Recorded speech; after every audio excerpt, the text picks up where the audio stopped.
Dans cette formation, on va voir comment créer un cours statique. Alors d'abord un mot sur Moodle. Moodle, c'est un logiciel d'e-learning open source et qui a été installé sur un serveur à Genève pour les enseignants et les élèves du DIP. C'est le fameux Deep Moodle ou Moodle Apprentissage.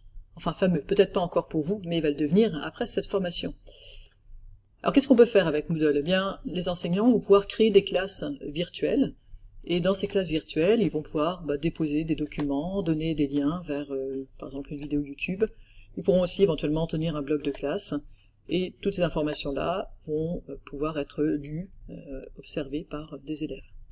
Alors sur Moodle, on peut aussi faire des choses plus interactives, hein. On peut demander aux élèves de répondre à des quiz, de déposer des documents, de participer à des forums, ou de participer à un wiki collaboratif. Et donc nous, ce qu'on va voir dans cette formation, c'est juste la partie l'enseignant dépose des documents pour les élèves. Alors qu'est-ce qu'on peut faire avec un cours statique? Peut-être que ça vous paraît un peu décevant de ne pas demander aux élèves tout de suite de répondre à des quiz, etc. Mais en fait, on peut déjà faire plein de choses, et ça a déjà des avantages. D'abord, ça vous permet de partager des ressources, tout simplement, mais ce qui est intéressant, c'est tout type de ressources, pas seulement des documents ou pas seulement des liens, c'est les deux à la fois. Au même endroit, dans un endroit unique, vous aurez tous les documents que vous souhaitez partager avec vos élèves, tous les documents numériques ou les ressources multimédia. Par ailleurs, un intérêt de Moodle, et là je compare par exemple à quelque chose comme Classroom, c'est qu'on va avoir une organisation libre.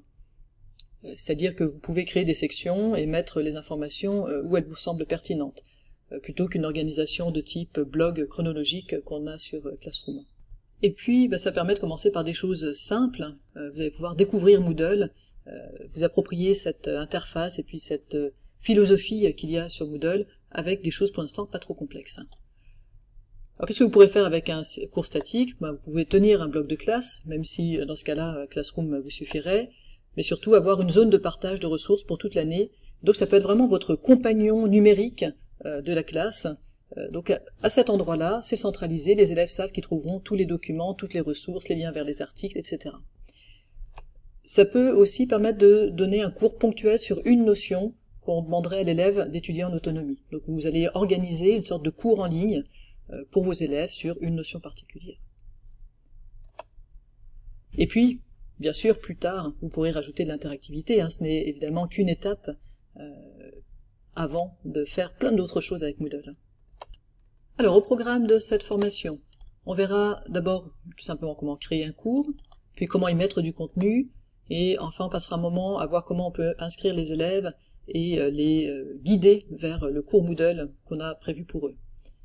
Votre travail à vous, ce sera de créer un cours statique, avec un peu de contenu, un peu de tout, un peu de vidéo, un peu de documents, et puis de me donner accès à ce cours de la même manière que vous donneriez accès au cours à vos élèves.